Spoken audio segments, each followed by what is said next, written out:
ప్రతిరోజు 1,70,00,000 వ్యూస్ తో తెలుగు వాళ్ళున్న ప్రతి చోటికి దూసుకుపోతున్న ఆదాన్ నెట్వర్క్ లో మీ బ్రాండ్స్ ని మీ వ్యాపారాన్ని ప్రమోట్ చేసుకోవాలనుకుంటున్నారా? అయితే కింద ఉన్న నంబర్ కి కాల్ చేయండి. నమస్తే, వెల్కమ్ టు ఆదాన్. నమస్తే రాజేష్ గారు. రాజేష్ గారు, ఈరోజు మన డిస్కషన్లో ముఖ్యమైనటువంటి 3 అంశాల గురించి మాట్లాడతాం. మొదటిది, ఈ రఘురామకృష్ణరాజు కస్టోడియల్ టార్చర్కు సంబంధించినటువంటి అంశంలో విజయపాల్ సుప్రీంకోర్టు వరకు వెళ్ళి పోరాడినా సరే అతనికి నిరాశే మిగిలింది, బెయిల్ రాలేదు. అట్ ద సేమ్ టైం తొందరలో పెద్ద చేపలు కూడా బయటకు వస్తాయని చెప్పేసి రఘురామకృష్ణరాజు కూడా అంటున్నారు. సో ఈ వ్యవహారం ఎలా చూడాలి? ఇక అరెస్టుల పర్వం ఊపందుకుంటుంది అనుకోవచ్చా అనేది ఒక అంశం అయితే, రెండోది మేజర్ అలిగేషన్, నిన్న చెవిరెడ్డి వర్సెస్ బాలినేని అన్నటువంటి అంశంలో కూడా కొన్ని కీలక విషయాలు తెలుస్తున్నాయి. ఇప్పుడు అక్కడ ఏదైతే మంత్రిమండలి ముందుకు వచ్చే ముందు ఈయన సంతకం పెట్టాడు అనేటటువంటి అంశం వెలుగులోకి వచ్చిన తర్వాత బాలినేని శ్రీనివాసరెడ్డి నేను పెట్టలేదు, మళ్ళీ అదే చెప్తున్నా, నా డిజిటల్ సిగ్నేచర్ని వాళ్లే పెట్టుకున్నారు, అసలు ఇలాంటి విషయాలు మంత్రులకు చెప్పడం జగన్మోహన్ రెడ్డి అని కూడా కీలకమైన ప్రశ్న ఒకటి సంధించాడు. దాంతోపాటుగా వాళ్ళ చెల్లెలు షర్మిలము మరి సిబిఐ ఎంక్వైరీ ఉంటుంది, దాని గురించి కూడా మనం మాట్లాడదాం.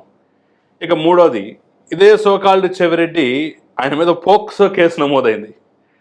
మరీ చాలా దారుణమైనటువంటి అంశం. అంటే ఆ నిందితుల వివరాలు బయటపెట్టినందుకు మమ్మల్ని బద్నాం చేశాడని చెప్పి స్వయంగా ఆ బాధితురాల తండ్రే పోక్సో కేసు నమోదు చేసిన పరిస్థితి. సో ఏం జరగబోతోంది? ఇలాంటి బ్యాచ్ ఇంకా చాలామంది ఆ పార్టీలో ఉన్నారు, మరి వాళ్ళ సంగతి ఏం తెలుస్తారనేది కూడా ఇప్పుడు ప్రశ్నార్థకం. వాటి గురించి కూడా మనం మాట్లాడదాం. సో విజయపాల్ దగ్గర నుంచి మొదలు పెడితే ఆ పరిణామం మీకు ఎలా అనిపించింది? వాస్తవంగా రఘురామకృష్ణరాజు గారి అరెస్టు సంఘటన నాకు ఇంకా కళ్ళ ముందు కనిపిస్తూ ఉంది. ఎందుకంటే లైవ్లో చూసాం ఆ రోజు మనం. జగన్మోహన్ రెడ్డి గారితో విభేదించిన పాపానికి వాస్తవంగా రఘురామకృష్ణరాజు గారు కూడా విభేదించలా. రఘురామకృష్ణరాజు గారితో జగన్మోహన్ రెడ్డి గారు విభేదించారు. అక్కడ చిలికి చిలికి గాలివాన్లాగా ఆ సంఘటనని జగన్మోహన్ రెడ్డి గారే మార్చారు. వాస్తవంగా చిన్న అంతరం బిగినైతే దాన్ని పెంచి పెద్దది చేసి చింపి చాడేటంత చేయడం అంటారు కదా, అలా చేసిన వ్యక్తి జగన్మోహన్ రెడ్డి గారే. దాన్ని కారణం ఏంటి అంటే, నా పార్టీ ఎంపీ నా అడుగులకు మడుగులు వత్తాలి, నా అదుపాజ్ఞల్లో ఉండాలి, స్వతంత్రించి వ్యవహరిస్తాడా అనే ఒక రకమైన దుగ్ధ రఘురామకృష్ణరాజు గారి మీద జగన్మోహన్ రెడ్డి గారు పెంచుకున్నారు. ఆయన చేసిన తప్పేంటయ్యా అంటే, ఒకరోజు పార్లమెంటు సమావేశాలు జరుగుతూ ఉండగా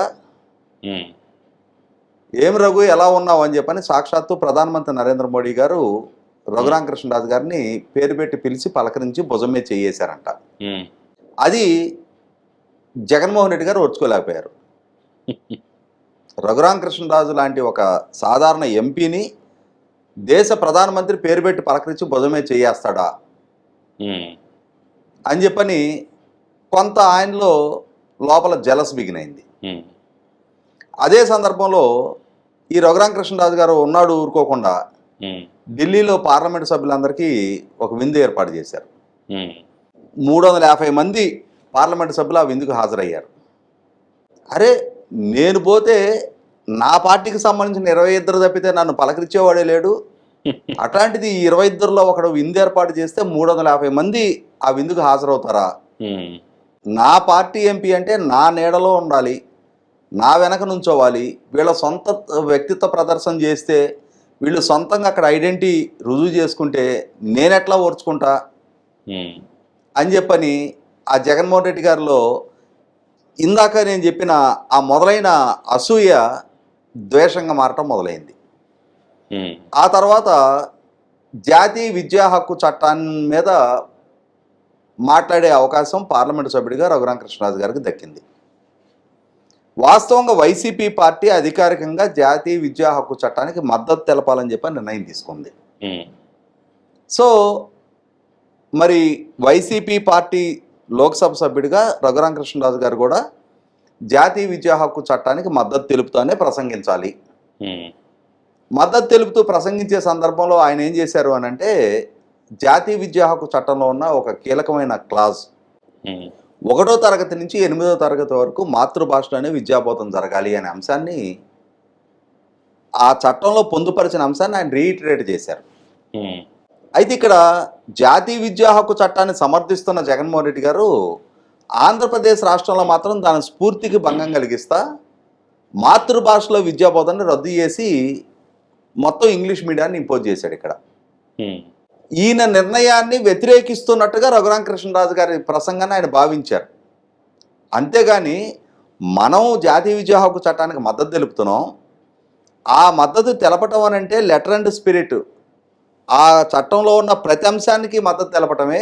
కొన్నిటికి మద్దతు తెలిపి కొన్నిటికి విభేదించడానికి ఆస్కారం ఉండదనే విఘ్నత లేని జగన్మోహన్ రెడ్డి గారు రఘురామకృష్ణరాజు గారి మీద ఇక పూర్తిగా శత్రుత్వాన్ని పెంచేసుకున్నాడు. నేను తీసుకున్న పాలసీకి వ్యతిరేకంగా అక్కడ ప్రసంగిస్తావా అని చెప్పని. మరి నీ పాలసీ అదైనప్పుడు జాతీయ విద్యా హక్కు చట్టంతో విభేదించుండాల్సింది. అక్కడికి వెళ్ళేమో ఆ నరేంద్ర మోడీ గారి దగ్గర, అమిత్ షా గారి దగ్గర సాష్టాంగ ప్రమాణాలు చేయాలి. వాళ్ళ ప్రతి చట్టానికి మద్దతు తెలుపుతున్నాం అని చెప్పనే నిర్ణయం వెలువరించి తీరాల్సిన అగత్యం వీళ్ళది, వాళ్ళ దుస్థితి అది. కానీ దాంట్లో ఉన్న స్ఫూర్తిని ప్రస్తావిస్తే మాత్రం వాళ్ళు ఓర్చుకోలేరు. ఇటువంటి స్థితిలో రఘురామకృష్ణరాజు గారి పుట్టినరోజు నాడు ఆయన ఢిల్లీ నుంచి హైదరాబాదు ఆయన ఇంటికి వచ్చుంటే ఇప్పుడు మనం మాట్లాడుకుంటున్న విజయపాల్ ఈ నేతృత్వంలో పోలీసులు ఆయన ఇంటికి వెళ్ళి ఆయన్ని ఏ విధంగా హ్యాండిల్ చేశారనేది చూసాం మనం. బలవంతాన ఆయన్ని వ్యాన్లో కుక్కి ఇట్లా విసిరేసి ఈ విజయపాలే ఎంత ఓవర్ యాక్షన్ చేసింది చూసాం మనం.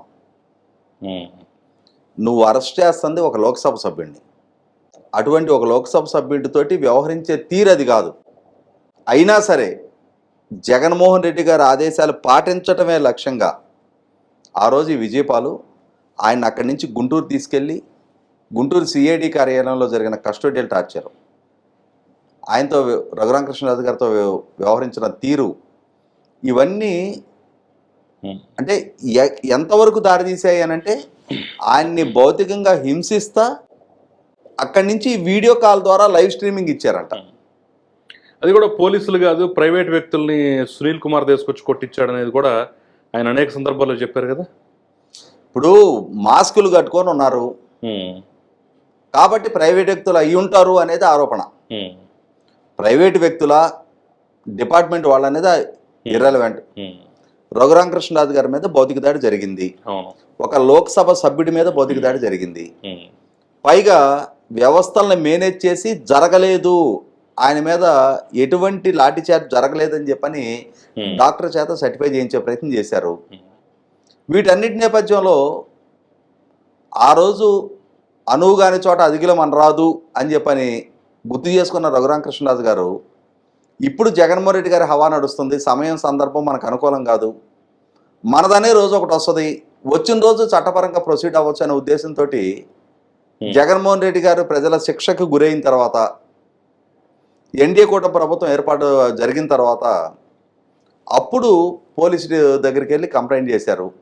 గుంటూరు ఎస్పీ గారి దగ్గరికి వెళ్ళి, అయ్యా మీ డిపార్ట్మెంట్కి సంబంధించిన సో అండ్ సో వ్యక్తులు నాతో ఈ విధంగా వ్యవహరించారు, ఈ విధంగా నన్ను అపహరించి డ్యూ ప్రాసెస్ ఫాలో కాకుండా, ఇది అండర్లైన్ మై వర్డ్స్, ఇది ప్రత్యేకం.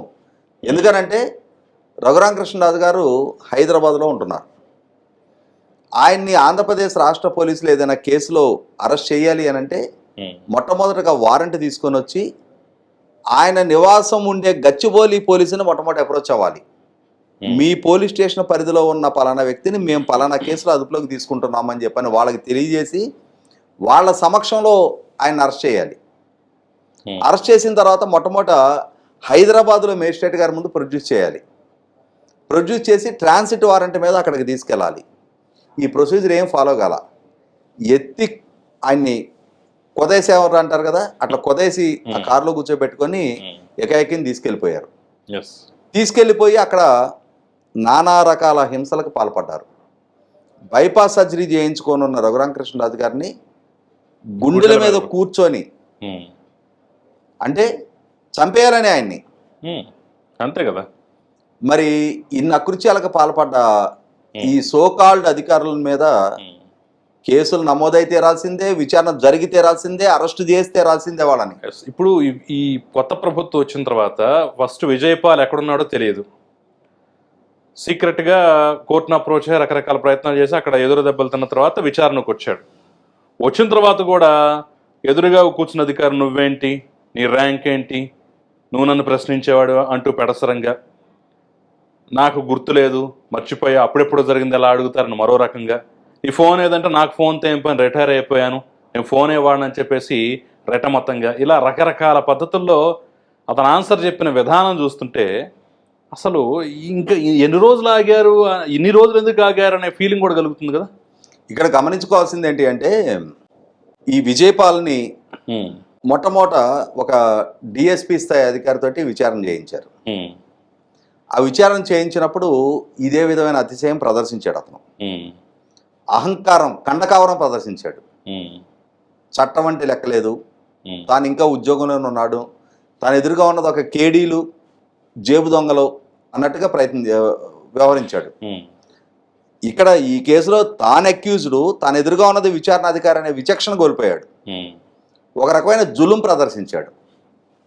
ఇటువంటి సందర్భంలోనే ఇతనితో కుదరదిక అని చెప్పని ప్రకాశం ఎస్పీ గారిని ఇన్వెస్టిగేటింగ్ ఆఫీసర్గా అపాయింట్ చేశారు. అతను తనకున్న అన్ని అవకాశాలు వాడుకున్నాడు. కోర్టుని అప్రోచ్ అయ్యాడు, సుప్రీంకోర్టుని అప్రోచ్ అయ్యాడు. ఇవాళ అతను ఒక ఏఎస్పీ స్థాయి అధికారి. అతను ఇవాళ అతని తరపున అభిషేక్ మను సింఘ్వి లాంటి అత్యంత కాస్ట్లీ లాయర్ ఆ కేసు వాదిస్తున్నాడు అని అంటే, మరి మను సింఘ్వి గారి ఫీజు విజయపాల్ పే చేశాడా? లేదు, ఆ రోజు ఆయన సర్వీసెస్ వాడుకున్న జగన్మోహన్ రెడ్డి గారు పే చేశాడా? ఖచ్చితంగా విజయపాల్ ఏం చెప్తాడు, అయ్యా ఈ ఇష్యూ ఇది ప్రమాదకరంగా మారుతుంది, నేను నోరిప్పితే మొట్టమొదటి మీ అందరి పేర్లు బయట పెట్టాల్సి వచ్చింది, నాకు ఆదేశాలు ఇచ్చింది మీరు, మీ బతుకులు మొత్తం బజార్లో పడతాయి, కాబట్టి నన్ను కాపాడే బాధ్యత మీది, నాకు పెద్ద పెద్ద లాయర్లని మీరే పెట్టాలి, నాకు ఢిల్లీ పోయి వచ్చే ఖర్చులు కూడా మీరే ఇవ్వాలి, నా ఛార్జీలు, అక్కడ హోటల్ ఖర్చులు, నా కానాపేనా వ్యవహారాలు మొత్తం కూడా మీరే చూడాలి అని చెప్పని నిర్మోహటంగా ఎజెండా పెడతాడు వాళ్ళ ముందు. ఖచ్చితంగా దాన్ని అమలు చేసి తీరాల్సిన దుస్థితి వెళ్ళది. ఎందుకనంటే పెద్దరాళ్ళ కింద చేతులు పెట్టున్నారు వీళ్ళు. వీళ్ళ ఆదేశాలతోటే పోలీసులు ఆ విధంగా వ్యవహరించారు. ఇవాళ వాళ్ళు నోరిపితే వీళ్ళ బతుకులు మొత్తం బస్ స్టాండ్ అవుతాయి. అందుకోసం అని చెప్పని ఇవాళ అంతటి స్థాయి న్యాయవాదుల్ని పెట్టి ఆ కేసులు వాదింపజేశారు. ఒక ఆసక్తికరమైన ప్రశ్న ఏంటంటే సార్, ఇప్పుడు మనం ఇంత చూస్తున్నాం కదా, ఇప్పుడు అభిషేక్ మను సింఘ్వి లాంటి గంటకి లక్షల్లో ఛార్జ్ చేసేటటువంటి వాళ్ళు కూడా వచ్చి వాదిస్తున్నారంటే వాళ్ళ ధైర్యం ఏంటో మనకు అర్థమైపోతుంది. మరి ఇంత ధైర్యం, ఇంత అండా, ఇంత దండా చూసుకొని విజయపాల్ రేపటి రోజున నోరిప్పుతాడా? సాధ్యమైన విప్పించగలరా వీళ్ళు? సాధ్యమైన అసలు ఇక్కడ వాస్తవం ఏంటి అంటే, విచారణ పరిపరి విధాలు చట్టపరంగా డ్యూ ప్రాసెస్ ప్రకారం వాళ్ళలాగా కస్టోడియల్ టార్చర్కి గురి చేయకుండానే విచారణ చేయొచ్చు, సాక్ష్యాధారాలను ఎదురుగు పెట్టి. ఎందుకంటే అక్కడ గవర్నమెంట్ హాస్పిటల్ డాక్టర్ ప్రభావతి గారు సర్టిఫై చేయడానికి దారితీసిన అంశం ఏంటంటే, ఆ ప్రభావతి గారి భర్త వైసీపీ లీగల్ సెల్లో ఉన్నాడు కాబట్టి అక్కడ ఇచ్చింది మ్యానిపులేటెడ్ రిపోర్ట్ అని అర్థమవుతా ఉంది. రఘురామకృష్ణరాజు గారిని అరెస్ట్ చేసే సందర్భంలో నేను ఇందాక చెప్పినట్టుగా ప్రొసీజర్ ఫాలో కాలేదనేది వాస్తవం. కాబట్టి దాన్ని అసలు అరెస్ట్ అనడానికి వీళ్ళే, దాన్ని ఒక అపహరణగానే చూడాలి, నిన్న ఒక కిడ్నాప్ గానే చూడాలి. కాబట్టి వీళ్ళు పాల్పడింది నేరపూరిత చర్య. ఇప్పుడు ఎస్పీ గారికి మాట అనలేదు, వాళ్ళ వల్ల జరిగిన తప్పులు అడ్మిట్ అవ్వలేదు, నార్కో అనాలిసిస్కి పంపిస్తారు, ఏదో ఒక స్టేజ్లో అడ్మిట్ అయితే తీరాల్సిందే. ఇదే విజయపాల్ చాలా మందిని ఇంట్రాగేట్ చేస్తుంటాడు కదా, చాలా కేసులు విచారించుంటాడు కదా. నిన్న బొబ్బూరు వెంగళరావు ఆ ఇంటర్వ్యూకి వచ్చినప్పుడు ఆయన చెప్తున్నారు, సో ఈ కస్టోడియల్ టార్చర్ ఇవంతా మనం చూసిన విజయపాల్ వీళ్ళ ఆధ్వర్యంలో జరిగింది. హాస్పిటల్కి తీసుకెళ్తే జస్ట్ 1 minute అయిపోయిందట.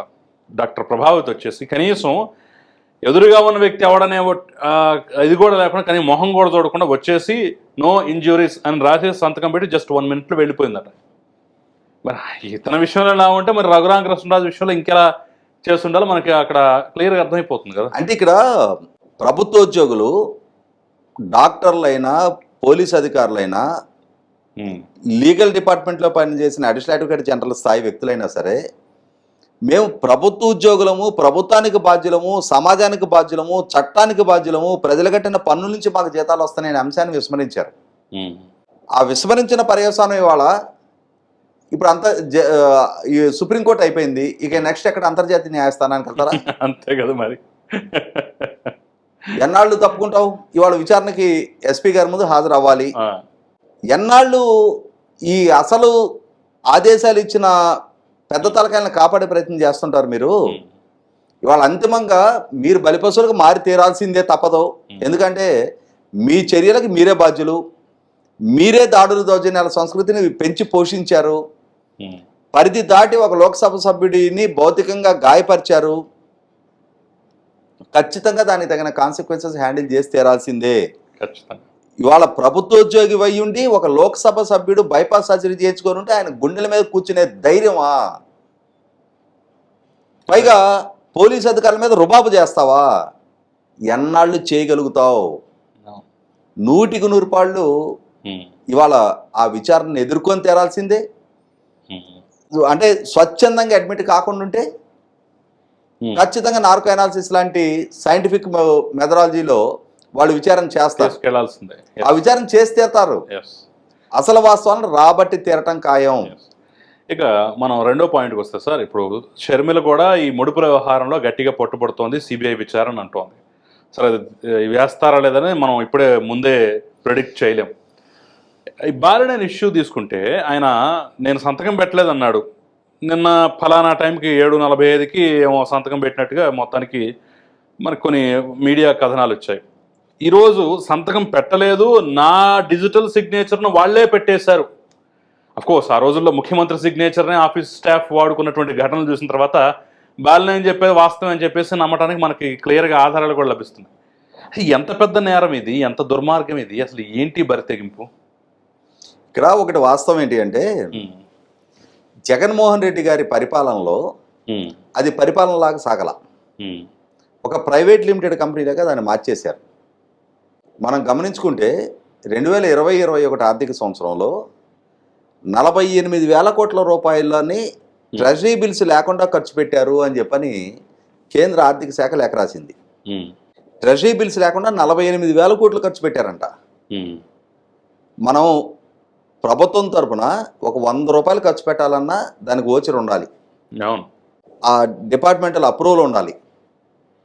కానీ వేటిని పాటించలేదు, బిజినెస్ రూల్స్ని అసలు అనుసరించలేదు అనేది చాలా సందర్భాల్లో తేటతలమైంది. ఇవాళ ఇందాక మీరు ప్రస్తావించినట్టుగానే జగన్మోహన్ రెడ్డి గారి సీఎంఓలో అటెండర్ స్థాయి వ్యక్తులు జగన్మోహన్ రెడ్డి గారి డిజిటల్ సిగ్నేచర్ని మిస్యూజ్ చేశారు. వాళ్లే ఫైళ్లు పరిష్కారం చేశారు. దానికి స్వయాన జగన్మోహన్ రెడ్డి గారి దగ్గర పనిచేస్తున్న ధనుంజయ రెడ్డి గారి మామో ఎవరో అతను వీళ్ళందరికీ సహకరించాడు. పెద్ద పెద్ద తలకాయలు ఉన్నాయి ఇందులో. అందుకనే తేలుగుట్టిన దొంగల్లాగా మిన్నకొన్నారు. ఈ సమాచారం బయటకు వచ్చినా కూడా ఏదో ఆ 4 అటెండర్లని బెయిలబుల్ ఎఫెన్స్ మీద అరెస్ట్ చేసి వదిలిపెట్టేశారు అని చెప్పని వార్తలు వచ్చినాయి. మరి అటువంటి వ్యక్తులకి సాక్షాత్తు రాష్ట్ర విద్యుత్ శాఖ మంత్రి ఆయన ముందు రాత్రి 1 గంటకు పెట్టారంట ఫైల్ నిద్రలేపి. ఏం కొంపలు మునిగిపోతాయి? నైట్ 1 గంటకి ఆ ఫైల్ సంతకం చేయించుకోకపోతే మరుసటి రోజు ఆఫీస్ అవర్లో చేయించుకోకూడదా? ఆహా, కుదరదు. అర్ధరాత్రి పూటే దెయ్యాలు తిరిగే టైంలో, గబ్బిలాలను గొడ్ల గొప్పలు తిరిగే టైంలో, లేదు అని అంటే దొంగలు దోపిడీదారులు తిరిగే టైంలో అప్పుడు ప్రభుత్వ కార్యకలాపాలు నిర్వహిస్తారా? రాష్ట్రం నిద్రపోయే నిశిరాత్రి నువ్వు ఫైళ్లు పరిష్కారం చేస్తావా? రాత్రిపూట జీవోలు విడుదల చేయటం అంత అర్జెన్సీ ఏంటంటారు? ఇప్పుడు ఎలాగో అదాని 3 సార్లు 4 సార్లు కలిసినట్టున్నారు. షకీర్ లేఖ రాసిన నెక్స్ట్ డేనే పెట్టకపోతే ఏం కొంపలు 2 రోజులు ఆగి మొత్తం ఫైల్ జాగ్రత్తగా ఒక 2-3 రోజులు పట్టుద్దంట ఫైల్ రెడీ అవడానికి. ఆ తర్వాత పెట్టుకుంటే నష్టం ఏంటంట? నష్టమేం లేదు, వేడివేడిగా డబ్బులు వచ్చి పడతాయి. ఓకే, ఆ ఫైల్ క్లియర్ చేస్తే 1750 కోట్లు వచ్చి పడతాయి. పప్పు బెల్లాలాగా పంచుకోవచ్చు అందరు తలా కొద్దిగా. దానికి సహకరించడానికి అధికార వ్యవస్థ ఉన్నారు. నాగులపల్లి శ్రీకాంత్ ఐఏఎస్ అధికారి, అతను ఎనర్జీ సెక్రటరీ. ఆయన ఎనర్జీ మినిస్టర్ని నైట్ 1 గంటకి నిద్రలేపి నువ్వు ఫైల్ మీద సంతకం పెట్టానా అంట. ఆ ఫైల్ ఇదండి, మనం ప్రభుత్వ పరంగా ఈ విధమైన విధాన నిర్ణయం తీసుకున్నాం, మరి మంత్రిగా మీ అభిప్రాయం ఏంటి, ముఖ్యమంత్రి గారు కొనుగోలు చేయాలని చెప్పని ఒక నిర్ణయం తీసుకుంటున్నారు, ముఖ్యమంత్రి గారు మీతో చర్చించారా లేదా అని చెప్పని వివరణ అడగాలి. అసలు మంత్రికి నాలెడ్జ్లోనే లేని అతిపెద్ద కొనుగోలు 25 సంవత్సరాల పాటు 7000 మెగావాట్లు కొనుగోలు చేయాలనే ఒక కీలక నిర్ణయం ఆ కన్సర్న్ మినిస్టర్తో చర్చే జరపలా. అధికారులకు ఆదేశాలు ఇచ్చారు, మీరు ఫైల్ పుటప్ చేయండి, మా చుట్టమే, మనం నిర్ణయం తీసుకున్నాం, మనం ఆదేశించాం, వాళ్ళు పాటిస్తారు. అరుణాచలం సినిమాలో దేవుడు ఆదేశిస్తాడు, ఈ అరుణాచలం పాటిస్తాడని చెప్పని చెప్తారు కదా, అలాగే ముఖ్యమంత్రి గారు ఆదేశించారు, బాలినేని శ్రీనివాసరెడ్డి గారు పాటిస్తారు అని చెప్పని ఈ నాగులపల్లి శ్రీకాంత్ 1 గంటకి నిద్రలే ఫైల్ పెట్టాడు, సంతకం పెట్టు అని చెప్పని. అంటే వాళ్ళు మాట్లాడుకుని ఉంటారు అనుకున్నాడా ఏంటి? మనం గమనించుకుంటే కొన్ని సినిమాల్లో సినిమాటిక్ గా కొన్ని స్టోరీలు చూస్తుంటాం మనం. తెల్లారితే ఎవరికో ఉరిశిక్ష అమలు పరచబోతా ఉంటారు, తెల్లారుజామునే. అప్పటికప్పుడు అతను నిర్దోషాన్ని ఎవరికో సాక్ష్యాధారాలు దొరుకుతాయి. ఆ సాక్ష్యాధారాలు తీసుకెళ్లి అర్ధరాత్రి పూట పెద్ద పెద్ద వాళ్ళందరినీ నిద్రలేపి వాళ్ళకి చూపించి అతని ఉరిశిక్ష రద్దు చేసి ఆదేశాలు తీసుకొని లాస్ట్ మినిట్ లో అతన్ని ఉరికంబం ఎక్కించి ముసిగేసి తాడు తగిలిచ్చి ఈ లివర్ ఇట్లా లాగబోయే టైంలో ఆపండి అని అరుస్తారు. ఈ సినిమాల్లో రక్తి కడతాయి. ప్రాక్టికల్ గా మనం ఇప్పటి వరకు ఒక్కసారి కూడా అటువంటి సంఘటన చూడాల, అసాధ్యం కూడా. అలా నైట్ 1 గంటకు ఫైల్ తెచ్చి పెట్టారు. సరే, ఆయన నేను పెట్టనన్నాడు సంతకం. మరుసటి రోజు మంత్రివర్గ సమావేశం పెట్టి మంత్రివర్గంలో ఆమోదింప చేసుకున్నారు. ఆమోదింప చేసుకునే ప్రాసెస్లో ఇప్పుడు ఈయన నేనేం సంతకం పెట్టలేదన్నాడు. ఇప్పుడు ప్రభుత్వ పరంగా చెవిరెడ్డి భాస్కర్ రెడ్డి వచ్చి నువ్వు డిజిటల్ సైన్ చేసావంటున్నాడు. ఆయన నేను చేయలేదంటున్నాడు ఇవాళ కూడా బయటకు వచ్చి. ఆ సంతకం ఎవరు చేశారు? అదే కదా, మంత్రి సంతకం ఫోర్జరీ చేసింది ఎవరు? అది ఇంపార్టెంట్. ఇవాళ మనం గతంలోనే మాట్లాడుకున్నట్టుగా అక్కడ ఎక్స్పర్ట్లు ఉన్నారు. ముఖ్యమంత్రి డిజిటల్ సంతకమే ఫోర్జరీ చేసి సంతకాలు చేస్తున్నప్పుడు బహుశా ముఖ్యమంత్రి గారికి తెలిసి ఉండొచ్చు, తన సంతకంతో ఏదో పానీలే చిల్లర సంపాదించుకుంటున్నారు అమ్మని చెప్పని అటెండర్లని ఆయనే ఎంకరేజ్ చేశాడేమో. ఇప్పుడు వాళ్ళనే పిలిచారే, మీరు నా సంతకం ఎటు పెడుతున్నారు కదా, ఇదిగో బాలినేని సంతకం పెట్టంటాడు, అతని సంతకం కూడా పెట్టడరా అని చెప్పని పెట్టించాడేమో. లేకపోతే ఎట్లా వస్తుంది సంతకం? అదే కదా, మంత్రి స్వయంగా చేసిన ఆయన నేను పెట్టలేదు అంటున్నాడు. ఇప్పుడు సంతకం పెట్టుంది అక్కడ. ఎవరు పెట్టించారు? ఇప్పుడు దీని మీద కూడా ఎంక్వైరీ జరగాలి. కాబట్టి ఇప్పుడు శర్మిల గారు దీని మీద సిబిఐ విచారణ జరగాలి అంటున్నారు. ఇక్కడ దీంట్లో చాలా కీలకమైన నెంబర్స్ కూడా ఇన్వాల్వ్ అయి ఉన్నాయి. అధికారులు కూడా వాస్తవంగా అప్పుడు సోలార్ పవర్ కార్పొరేషన్ ఎండీగా సాయి ప్రసాద్ గారు ఉన్నారు. ఆయన్ని లీవ్ మీద పంపించారు ఈ డీల్ జరిగే సందర్భంలో. ఆయన ఉంటే సహకరించడం అనుకున్నారు. ఆయన లీవ్ మీద పంపించి నెట్ క్యాప్ ఎండీని ఇన్ఛార్జిగా వేశారు సోలార్ పవర్ కార్పొరేషన్కి. అతను ఇలా మనిషి, అతని చేత కథా కమిషన్ నడిపించారు. ఏకేవి భాస్కర్ అని చెప్పని అప్పుడు ఒక చీఫ్ ఇంజనీర్ ఉన్నాడు. అతను 24 గంటల్లో ఈ అగ్రిమెంట్ డ్రాఫ్ట్ చేశాడు. నాగులపల్లి శ్రీకాంత్ ఎనర్జీ సెక్రటరీగా ఈ అర్ధరాత్రిళ్ళు తలుపులు తట్టి సంతకాల వ్యవహారాలు అతను పర్యవేక్షించాడు. ఈ డీల్ ఫైనలైజ్ కాగానే ఈ నాగులపల్లి శ్రీకాంత్ ఇదే అదాని అండదండలతోటి కేంద్ర సర్వీసుల్లోకి వెళ్ళిపోయాడు. వెళ్తూ ఆయన ఏం చేశాడంటే ఈ 24 గంటల్లో అగ్రిమెంట్ డ్రాఫ్ట్ చేసిన ఏకేవి భాస్కర్ అనే అతన్ని ఏపీ ట్రాన్స్కో గ్రిడ్ ఆపరేషన్స్ డైరెక్టర్గా అపాయింట్ చేశాడు. ఇప్పటికి అతనే కొనసాగుతా ఉన్నాడు ఆపరేషన్స్ డైరెక్టర్గా. చంద్రబాబు నాయుడు గారి ప్రభుత్వం వచ్చినాక చాలా మంది డైరెక్టర్లతో రాజీనామాలు చేయించారు, కానీ ఇతను మటుకు సర్వైవ్ అవుతున్నాడు. కాబట్టి ఇక్కడ నాగులపల్లి శ్రీకాంత్, నెట్కాప్ ఎండి, ఈ ఏకేవి భాస్కర్ వీళ్ళందరి ప్రమేయం ఉంది అందులో. వీటికి తోడు విశ్వేశ్వర్ రెడ్డి, రవిప్రకాష్ రెడ్డి. ఎపెక్స్ రవిప్రకాష్ రెడ్డి, షిర్డీ సాయి విశ్వేశ్వర్ రెడ్డి, వీళ్ళ ప్రమేయం కూడా ఉంది అని వార్తలు వస్తూ ఉన్నాయి. వీటన్నిటి మీద లోతైన విచారణ జరగాలి. ఎందుకనంటే ఇక్కడ రాజస్థాన్లో Adani solar power plant establish చేస్తున్నాడు.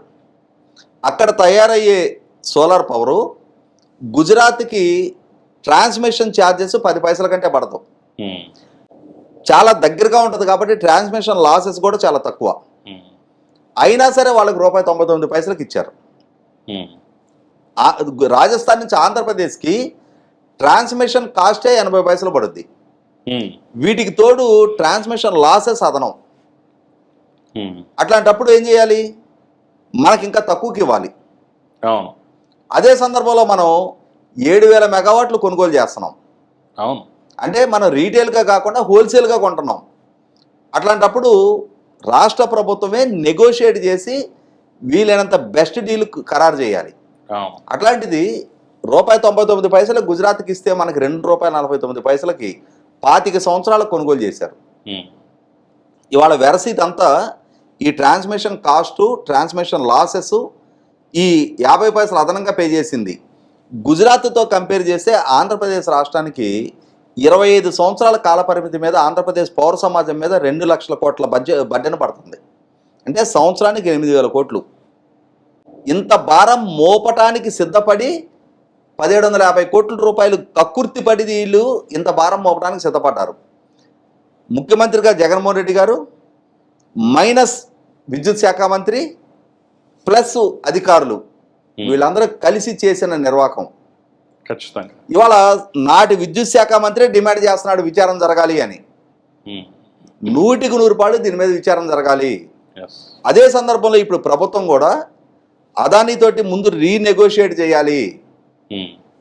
పక్క రాష్ట్రాలకు అంత తక్కువకిచ్చి మాకెందుకు ఈ రేటు మాకు ఆమోదయోగ్యం కాదు. ఇక్కడ ఇంకొక అంశం ఉంది. ఈ అగ్రిమెంట్లోనే if there happened any fraudulent practices agreement రద్దు చేసుకునే క్లాజ్ ఉంది. అదే సందర్భంలో సెప్టెంబర్ నాటికి 3,000 మెగావాట్లు సరఫరా చేయాలి. ఓకే, సెప్టెంబర్ అయిపోయింది, అక్టోబర్ అయిపోయింది, నవంబర్ కూడా అయిపోతుంది. ఇంకా ఆ అగ్రిమెంట్ వాళ్ళు ఆనర్ చేయలే. ఈ క్లాజ్ మీద అయినా సరే అవసరమైతే అగ్రిమెంట్ని పూర్తిగా రద్దు చేసుకోవాలి. అగ్రిమెంట్ రద్దు చేసుకుంటే అది అనవసరపు కాంప్లికేషన్స్ ఎరవుతాయి అనుకుంటే రీనెగోషియేట్ చేసి గుజరాత్కి ఇచ్చిన రేటుకి ఇచ్చి తీరాలి. లేదంటే ఇంకా తక్కువ రేటుకి డిమాండ్ చేసి తీసుకోవాలి. కానీ అవినీతి ఆరోపణలు ఉన్నప్పుడు, ఇంత క్లియర్ గా తెలుస్తున్నప్పుడు ఇక కాంప్లికేషన్స్ ఎలా వస్తాయి? రేపు కోర్టులైనా కానీ లంచం ఇచ్చి చేయించుకున్నారనే అంశం బయట అంటే అది ఎస్టాబ్లిష్ అవ్వాలి కదా. ఈ ఆరోపణలు న్యాయస్థానంలో ప్రూవ్ అయ్యే లోపు మేము పెట్టుబడి పెట్టాం, మీ పవర్ పర్చేస్ అగ్రిమెంట్ మీద బేస్ అయ్యి మేము ప్లాంట్ ఎస్టాబ్లిష్ చేసుకున్నాం అనే సమస్యలు ఉత్పన్నం అవుతాయి. కాబట్టి రీనెగోషియేట్ చేయాలి. చేసైనా సరే కళ్ళ ముందు కనిపిస్తూ ఉంది. ఒకే ఉత్పత్తిదారుడు ఒక రాష్ట్రానికి ఒక రేటుకి ఇంకొక రాష్ట్రానికి ఇంకో రేటుకి ఎట్లా ఇస్తావు? అదే కదా. పైగా పక్కనున్న గుజరాత్కి తక్కువ రేటుకి ఇచ్చి దూరంగా ఉన్న ఆంధ్రప్రదేశ్కి ఎక్కువ రేటుకి ఎలా అమ్ముతావు నువ్వు? అంటే ఎందుకు అనంటే మనకు తెలుస్తుంది కదా, దేశం మొత్తం మీద 2,029 కోట్ల లంచాలు పంపిణీ జరిగితే ఆంధ్రప్రదేశ్కే 1,750 కోట్లు వచ్చినాయి అంట. అంటే ఇక్కడ లంచాలు భారీగా మెక్కారు కాబట్టి భారీగా ధరకి అమ్ముకున్నారు. ఇటువంటి సందర్భంలో 100% ఇక్కడ చాలా అంశాలు తొవ్వే కొద్ది వెలుగులోకి వస్తూ ఉన్నాయి. మొట్టమొదట ధర ఖరారు, 2 ఆ ఒప్పందం ఖరారు చేసుకునే ప్రాసెస్లో జరిగిన ఉల్లంఘనలు, 3 మంత్రి సంతకాన్ని ఫోర్జరీ చేయటం, అతి భారీ తప్పిదం అది. ఇవాళ మంత్రుల సంతకాలు, ముఖ్యమంత్రుల సంతకాలు ఫోర్జరీలు జరుగుతూ ఉంటే అసలు అది ప్రభుత్వం అనాలా, అతను ముఖ్యమంత్రి అనాలా? కాబట్టి ఇక్కడ ఖచ్చితంగా వీటికి అసలు సిసల బాధ్యులు ఎవరు అని చెప్పి నిర్ధారణ చేస్తే రాసిందే. ఈ సంతకం పెట్టించింది ఎవరు, పెట్టింది ఎవరు, ఇది 2 తేలాల్సిందే. కాబట్టి 100% సిబిఐ విచారణ లేదు, ఆల్రెడీ ఎఫ్బిఐ విచారణ జరుగుతూ ఉంది. మరి సిబిఐ విచారణ కూడా జరుగుద్దేమో చూద్దాం. ఖచ్చితంగా శర్మ గారి డిమాండ్ పరిగణలోకి తీసుకుంటారా, రాష్ట్ర ప్రభుత్వం చొరవ చూపుద్దా? ఇవాళ బాలినేని శ్రీనివాసరెడ్డి గారు, చెవిరెడ్డి భాస్కర్ రెడ్డి మధ్య జరుగుతున్న ఈ వాద ప్రతివాదనలతోటి మనకి ఒక సామెత ఉంది, సూది పోయిందని చెప్పని సోది చెప్పించుకోవడానికి వెళ్తే పాత రంకులన్నీ బయటపడ్డాయంట. ఇప్పుడు బాలినేని శ్రీనివాస్ రెడ్డి పిటిషన్ వేయాలి, నా సంతకం ఫోర్జరీ చేశారు. ఇవాళ ఏమవుతుంది, చెవిరెడ్డి భాస్కర్ రెడ్డి పెద్ద బాలినేని శ్రీనివాస్ రెడ్డి గారి సంతకం పెట్టాడని చెప్పని రుజువు చేయడానికి వస్తే ఈ ఫోర్జరీ వ్యవహారాలన్నీ ఆయన బయట పెడుతున్నాడు బాలినేని శ్రీనివాస్ రెడ్డి గారు. ఖచ్చితంగా ఇప్పుడు బాలినేని శ్రీనివాస్ రెడ్డికి ఏమాత్రం చిత్తశుద్ధున్నా వెంటనే నా సంతకం ఫోర్జరీ అయిందని చెప్పేసి పిటిషన్ వేయాలి. చూద్దాం వేస్తారేమో. ఎస్ సార్, బ్రీఫ్గా మాట్లాడదాం సార్. ఇక ఈ చెవిరెడ్డి భాస్కర్ రెడ్డి మీద పోక్సో కేసు నమోదు కావటం అసలు ఏమనుకోవాలి దీన్ని? ఇప్పుడే చెవిరెడ్డి భాస్కర్ రెడ్డి గారి గురించి మాట్లాడుకున్నాం మనం ఒక అంశంలో. ఇక్కడ చెవిరెడ్డి భాస్కర్ రెడ్డి గారు అనే వ్యక్తి తుడా చైర్మన్ చేశారు, సుదీర్ఘకాలంగా రాజకీయాల్లో ఉన్నారు. నాకు తెలిసి ఇప్పుడు రెండోసారి అనుకుంటా శాసనసభ్యుడు. 2 సార్లు శాసనసభ్యుడిగా చేసి ఇప్పుడు 3వ సారి ఓడిపోయాడు ఆయన. 2014లో 19లో 2 సార్లు శాసనసభ్యుడు చేశాడు, 3వ సారి ఓడిపోయాడు. ఇప్పుడు ఆయన ఎంపీగా ఓడిపోయాడు. ఎంపీగా ఓడిపోయాడు, వాళ్ళ కొడుకు ఎమ్మెల్యేగా ఓడిపోయాడు. అటువంటి సుదీర్ఘ రాజకీయ నేపథ్యం ఉన్న వ్యక్తి పోనీ విద్యాధికుడు కాదా అంటే ఆయన రీసెర్చ్ స్కాలరు, పిహెచ్డి ఉంది ఆయనకి, డాక్టరేట్ ఉంది ఆయనకి. రాజశేఖర రెడ్డి జీవితం మీద వెంకటేశ్వర యూనివర్సిటీ ఆయనకి డాక్టరేట్ ఇచ్చింది. మరి ఉన్నత విద్యావంతుడు చట్టం ఏం చెప్తుంది అనే కనీస మాత్రపు విచక్షణ లేకుండా గతంలోనే గౌరవ సుప్రీంకోర్టు ఒక తీర్పు వెలువరించింది, అత్యాచార బాధితుల ఐడెంటిటీ బయట పెట్టొద్దు అని చెప్పని. మనం మొన్న ఈ మధ్య చూసాం, పోలీస్ ఆఫీసర్గా పనిచేసి ఎంపీగా పనిచేసిన గోరంట్ల మాధవ్ చంద్రబాబు నాయుడు గారి ప్రభుత్వ హయాంలో పలానా గ్రామంలో పలానా వారు అత్యాచారానికి గురయ్యారని చెప్పని వాళ్ళ పేర్లు లిస్టు చదివేశాడు. వాస్తవంగా దాని మీదే కేసు పెట్టాలి. ప్రభుత్వం ఎందుకో దాన్ని పెద్ద సీరియస్గా పరిగణలోకి తీసుకోవాలా, ప్రభుత్వ దృష్టికి వెళ్ళినట్లేదు. నేనే మాట్లాడా లైవ్లో, కాపీ కొట్టి పాస్ అయ్యాడని చెప్పేసి కూడా కామెంట్ చేస్తాను. అవును. తర్వాత ఇప్పుడు చెవిరెడ్డి భాస్కర్ రెడ్డి గారు రీసెంట్గా చంద్రగిరి నియోజకవర్గానికి సంబంధించి ఒక బాలిక మీద దాడి జరిగింది. అక్కడ జరిగింది దాడి, కానీ ఈ వైసీపీ దాన్ని ప్రభుత్వానికి వ్యతిరేకంగా ఒక నింద మోపటానికి అయ్యి ఆ బాలిక మీద అత్యాచారం జరిగినట్టుగా ప్రచారం చేశారు. ఆ తండ్రి మొత్తుకుంటున్నాడు, అయ్యా నా కూతురు మీద అత్యాచారం జరగలేదు, దాడే జరిగింది అని చెప్పని. అయినా సరే ఆ బాలిక అత్యాచారానికి గురైనట్టుగా చిత్రీకరిస్తున్నారు. అంటే ఆ కుటుంబం ఎంత మానసిక క్షోభ అనుభవించాలి, పైగా మైనర్ బాలిక. ఆ బాలిక వ్యక్తిత్వానికి పాల్పడ్డట్టే కదా. అత్యాచారం జరగకుండా జరిగింది అని చెప్పానంటే ఒక లైఫ్ టైం నింద మోయటమే కదా ఆ కుటుంబం. ఇటువంటి పరిస్థితుల్లో ప్రభుత్వం ఇప్పుడు ముందుకొచ్చి ఇటువంటి ఆరోపణలు చేసినందుకు ఆ తండ్రి ఇచ్చిన ఫిర్యాదు మేరకు చెవిరెడ్డి భాస్కర్ రెడ్డి గారి మీద ఫోక్సో చట్టం కింద కేసు నమోదు చేశారు. ఇప్పుడు కొద్దిగా విచక్షణ పాటించాలి. ఖచ్చితంగా చట్టం గురించి అవగాహన లేదా, బిజినెస్ రూల్స్ గురించి వీటి గురించి అవగాహన లేని అమాయకుల, దశాబ్ద కాలం పాటు శాసనసభ్యుడిగా పనిచేసిన వ్యక్తి, ఉన్నత విద్యావంతుడై కూడా ఈ విధంగా మీ రాజకీయ స్వార్థం కోసం ఎవరో కన్నా బిడ్డలే వాళ్ళని బజార్కి ఇడ్చేద్దాంలే, మన రాజకీయానికి ఒక ఎజెండా దొరికింది కదా అని చెప్పని ఈ విధమైన చిల్లర ప్రాక్టీసెస్కి పాల్పడ్డప్పుడు చెవిరెడ్డి భాస్కర్ రెడ్డి గారి మీద కేసు నమోదు చేయడం ఎంత హేతుబద్ధమో ఇదే కేసు గోరంట్ల మాధవ్ మీద కూడా నమోదు చేయాలి.